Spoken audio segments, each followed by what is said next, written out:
പ്രത്യേകിച്ച് തെളിവുകളൊന്നും കയ്യിലില്ലാതെ പിണറായി വിജയൻ വന്നിനെ പീഡിപ്പിച്ചു എന്ന് പറഞ്ഞാലും അത് നാളെ ഇവിടെ ചർച്ചയാണ്.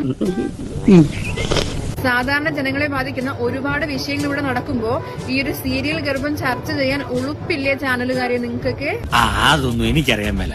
കേരളത്തിൽ ഇപ്പോ ഒരു പെണ്ണ് കേസ് ഇല്ലാത്ത ഒരു ഇലക്ഷൻ നടക്കുക എന്ന് പറയുന്നത് ഭയങ്കര ബുദ്ധിമുട്ടുള്ള ഒരു കേസാണ്. ഈ പറഞ്ഞതിന് വേറൊരർത്ഥം ഇല്ലേ? പിന്നെ ആ ശബ്ദരേഖയും കൊണ്ടെടുക്കുന്ന ആ പെൺകുട്ടിയോട് എനിക്ക് ഭയങ്കര ക്യൂരിയോസിറ്റി ഉണ്ട്, നിങ്ങൾ പ്രസവിച്ചോ ഇല്ലേന്ന് അറിയാൻ വേണ്ടിയിട്ട്.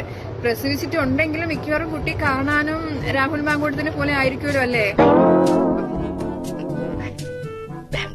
പിന്നെ എനിക്ക് മനസ്സിലാവാത്തൊരു കാര്യം, ഒരു പ്രശ്നം വരുമ്പോ എന്തുകൊണ്ടായിരിക്കും ഈ പുരുഷന്മാരുടെ മാത്രം അവരുടെ ഫോട്ടോയും അവരുടെ കുടുംബ ചരിത്രവും മാത്രം ഇങ്ങനെ കൊണ്ടിട്ട് അലക്കുന്നത്? ഇതെന്ത് ന്യായം, ഇതെന്ത് നീതി, ഇതെന്ത്?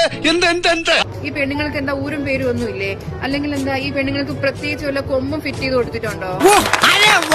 നല്ല ഉശിര് അല്ലേ? ഒരു സ്ത്രീക്കുള്ള അതേ ആത്മാഭിമാനമല്ലേ ഒരു പുരുഷനും ഉള്ളത്?